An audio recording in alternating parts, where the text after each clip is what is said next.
بسم الله الرحمن الرحيم فإن كل هذه خواص الاسم অর্থাৎ পূর্বের যেই ইসমের 10টি আলামতের কথা বলা হয়েছে মুসান্নিফ রাহমাতুল্লাহি আলাই ওই সমস্ত আলামত গুলাকে বলতেছেন এই সবগুলা হচ্ছে ইসমের খাসা তথা বৈশিষ্ট্য।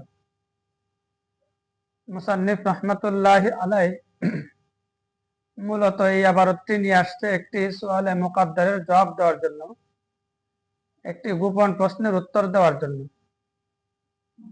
কেননা যখন মুসান্নিফ রাহমাতুল্লাহি আলাই এই সবগুলাকে আলামাতুহু দ্বারা ব্যাখ্যা করছেন, প্রশ্ন হয় যে আলামত তো বলা হয় ওই জিনিসকে যা আলামাতুশ শাই মা লা ইয়ানফাকু আনহু, যে জিনিস যারা আলামত হয় ওই জিনিসটা তার থেকে বিচ্ছিন্ন হয় না। অথচ আমরা দেখি কোন একটা ইসমের মধ্যে কোন সকল আলামত একসাথে পাওয়া যায় না। তো কোন একটা ইসমের মধ্যে সবগুলা আলামত একসাথে পাওয়া না যাওয়া, এটাই তো প্রমাণ বহন করে যে তার আলামত গুলা তার থেকে বিচ্ছিন্ন হয়ে গেছে। সেজন্য মুসান্নিফ রাহমাতুল্লাহি আলাই তার উত্তরে বলতেছেন এই সবগুলা হচ্ছে ইসমের খাসা। কারণ খাসা বলা হয় মা ইউজাদু ফিহি লা ইউজাদু ফি গায়রিহি, যে জিনিস যার খাসা হয় ওই জিনিসটা কেবল তার মধ্যেই পাওয়া যায়, অন্য কারোর মধ্যে পাওয়া যায় না। খাসার এই সংজ্ঞা দ্বারা সবগুলা থাকা আবশ্যক বোঝায় না, তবে যখন পাওয়া যাবে সেটা ইসিম হবে। তবে ইসিম হওয়ার জন্য সবগুলো আলামত একসাথে পাওয়া যাওয়া আবশ্যক নয়। অতএব এই প্রশ্নের উত্তরের জন্য মুসান্নিফ রাহমাতুল্লাহ আলাই আলামত গুলাকে খাসা বলছেন। তাহলে এখন প্রশ্ন হয় যে এই খাসা গুলাকে মুসান্নিফ আলামত দ্বারা কেন ব্যাখ্যা করছেন?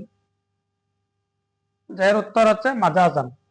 কারণ খাসার জায়গাতে কখনো কখনো আলামত মাজাজান ব্যবহৃত হয়।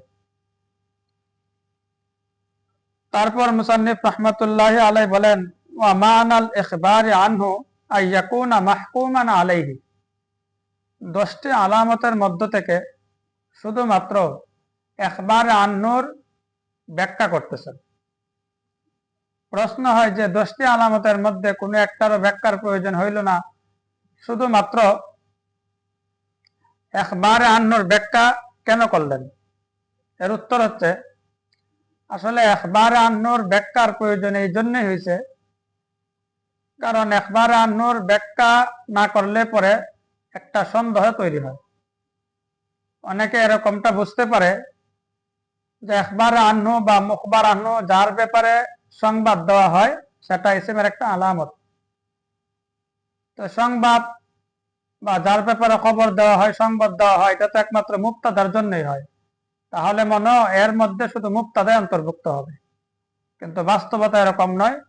বরং বাস্তবতা হচ্ছে মুবতাদার সম্পর্কে যেমন সংবাদ দেওয়া হয়, সাথে সাথে ফাইলের ব্যাপারেও সংবাদ দেওয়া হয় এবং নাইবে ফাইলের ব্যাপারেও সংবাদ দেওয়া হয়। যেমন জাইদুন কায়িমুন, এখানে জায়েদের ব্যাপারে কিয়ামের সংবাদ দেওয়া হয়েছে, এটা তো স্পষ্ট সকলেই বুঝে।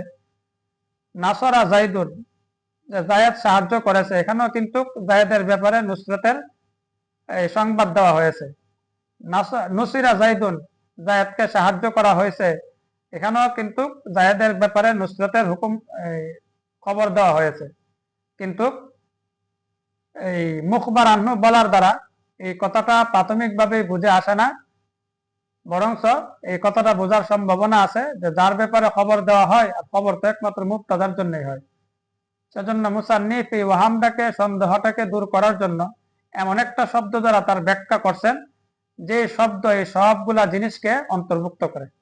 সেটা হচ্ছে কি, যা ইয়াকুনা মাহকুমান আলাইহি, যে মুখবার আনহু দ্বারা উদ্দেশ্য হচ্ছে মাহকুম আলাই হওয়া, অর্থাৎ তার উপরে হুকুম লাগানো, শুদ্ধ হওয়া।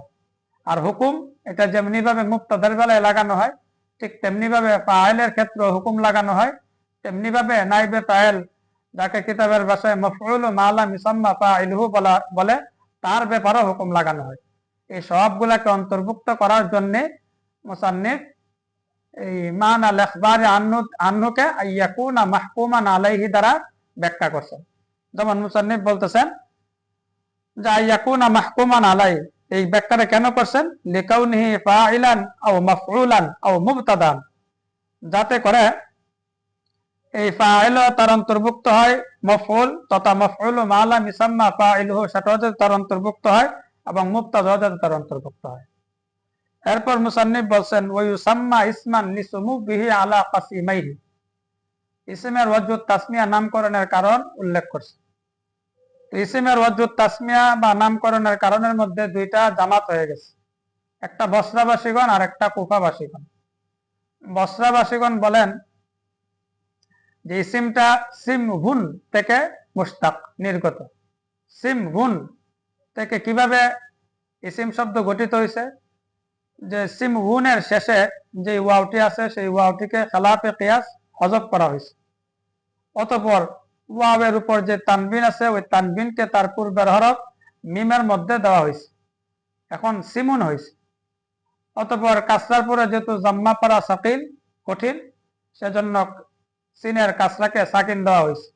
আর শুরু সাকিন পড়া যায় না বিদায় তার শুরুতে একটি কাসরা বিশিষ্ট হামজা ওয়াসল আনা হয়েছে, এখন ইসমুন হয়ে গেছে। তো সিমহুন থেকে ইসমুনটা মুশতাক কেন, কারণ হচ্ছে সিমহুন বা সুমুহুন শব্দের অর্থ হচ্ছে উঁচু, আর ইসিমটা যেহেতু তার দুই কাসিম তথা ফেল এবং হরফের উপর তার মর্যাদা বেশি উঁচা, সেজন্য ইসিম সিমহুন থেকে নির্গত হয়েছে। এখন প্রশ্ন হয় ইসিমটা তার দুই কাসিম তথা ফেল এবং হরফের উপর তার মর্যাদা কিভাবে উঁচু বা কিভাবে বেশি। এইভাবে যে ইসিমটা মুসনাদ এবং মুসনাদ ইলাই উভয়টা হইতে পারে, সেজন্য শুধু ইসিমের দ্বারা একটা জুমলা হয়, জাইদুন কায়িমুন, জাইদুন ইসিম কায়িমুন ইসিম, মুসনাদ মুসনাদ ইলাই হয়েছে, এর দ্বারা পরিপূর্ণ জুমলা হয়, অন্য কারো দিকে মুখাপেক্ষি হওয়ার প্রয়োজন হয় না। আর ফেল শুধু মুসনাদ হয়, তার দ্বারা শুধু ফেলের মাধ্যমে কোনো বাক্য গঠন হয় না, জুমলায় মুফিদ হইতে পারে না। আর হরফ তো দুইটার কিছুই হয় না, মুসনাদও হয় না মুসনাদ ইলাই হয় না। এই দৃষ্টিকোণ থেকে আমরা বুঝতে পারি মর্যাদার দিক থেকে ইসিমের মর্যাদায় উঁচু বা বেশি ফেল এবং হরফের তুলনায়, সেজন্য ইসিম এটা সিমহুন থেকে মুশতাক হয়েছে। আর কুফাবাসীগণ বলেন না, ইসমু এটা ওয়াসমুন থেকে মুশতাক, ওয়াসমুন থেকে নির্গত।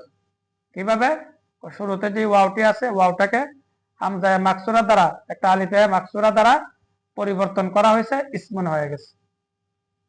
এখন ইসমুন ওয়াসমুন থেকে কেন মুশতাক, কেননা ওয়াসমুন শব্দের অর্থ হচ্ছে আলামত বা নিদর্শন, আর প্রত্যেকটা ইসিমই যেহেতু তার মুসাম্মা এর জন্য আলামত তথা নিদর্শন হয়, সেজন্য ইসিমিটা ওয়াসমুন থেকে নির্গত। যেমন জায়েদ, এই জায়েদ একটা ইসিম, এই জায়েদ বলে যার নামকরণ করা হয়েছে, আর যখন কেউ জায়েদ বলে ডাক দেয় তখন ওই জায়েদ নামক ব্যক্তিটাই তার জবাব দেয়। তাহলে এই জায়েদ এই ইসিমটা তার মুসাম্মার জন্য আলামত বা নিদর্শন। মুসান্নিফ রহমাতুল্লাহ আলাই এই দুইটা মাযহাবের মধ্য থেকে বসরাবাসীদের মাযহাবটাকে উনি গ্রহণ করছেন, ওনার নিকট পছন্দনীয়। কুফাবাসীদের মাযহাবটাকে উনি গ্রহণ করেন না। এই কথাটাই মুসান্নিফ বলতেছেন ওয়া ইউসাম্মা ইসমান, ইসিমকে ইসিম বলে নামকরণ করা হয়েছে, লিসুমুবিহি আলা কাসিমাইহি, ইসিমটা তার দুই কাসিম তথা ফেল এবং হরফের উপর উঁচু হওয়ার কারণে। লা, এইখান থেকে কুফাবাসীদের মতটাকে নফি করতেছে। লা এই জন্য নয় যে লিকাউনিহি ওয়াসমান আলাল মানা, যে ইসিমটা তার মানা তথা মুসাম্মার উপর নিদর্শন হয়, এই জন্য ইসিমকে ইসিম বলে নামকরণ করা হয়নি। এখন প্রশ্ন হয় যে মুসান্নিফ বসরাবাসীদের মতটাকে কেন গ্রহণ করছেন, কুফাবাসীদের মতটাকে কেন গ্রহণ করেন নাই? উত্তর হচ্ছে বসরাবাসীদের মতটা বেশি রাজে প্রাধান্য, আর কুফাবাসীদের মতটা এতটা রাজে বা প্রাধান্য নয়, সেজন্য এটাকে গ্রহণ করেন নাই, বসরাবাসীদেরটা গ্রহণ করছেন। প্রশ্ন হয় যে বসরাবাসীদের মতটা কেন প্রাধান্য আর কুফাবাসীদের মতটা কেন প্রাধান্য নয়? তার উত্তর হচ্ছে যে আসলে একটা দলিল এই যে ইসমুনের জমা আসে আসমাউন, এই শেষের যে হামজাটা এটা ওয়াও থেকে পরিবর্তন হয়ে আসছে, মূলত ছিল আসমাউন। তাহলে ইসমের জমা আসমাউন, এই শেষে যে ওয়াওটা আসছে এই ওয়াওটা লাম কালিমায় হয়েছে। এই লাম কালিমায় কোন মাযহাবকে আমরা গ্রহণ করলে পরে লাম কালিমায় ওয়াও থাকে, আমরা দেখতে পাই বসরাবাসীদের যে মত, তাদের মত অনুযায়ী সিম হুন ছিল, তাদের মত অনুযায়ী ওয়াওটা লাম কালিমায় থাকে। আর কুফাবাসীদের মত অনুযায়ী ওয়াসমুন ওয়াওটা ফা কালিমার মধ্যে থাকে। তো যেহেতু এই জমার মাধ্যমে এই জিনিসটা প্রমাণিত হয় যে ইসিম এর আসল এই সিম হুনি হবে, কারণ এই শেষের যে ওয়াওটা এই মাযহাব গ্রহণ করলেই হয়। সেজন্য মুসান্নিফ রাহমাতুল্লাহ আলাইহি বসরাবাসীদের মতটাকে গ্রহণ করছেন, কুফাবাসীদের মতটাকে গ্রহণ করেন নাই।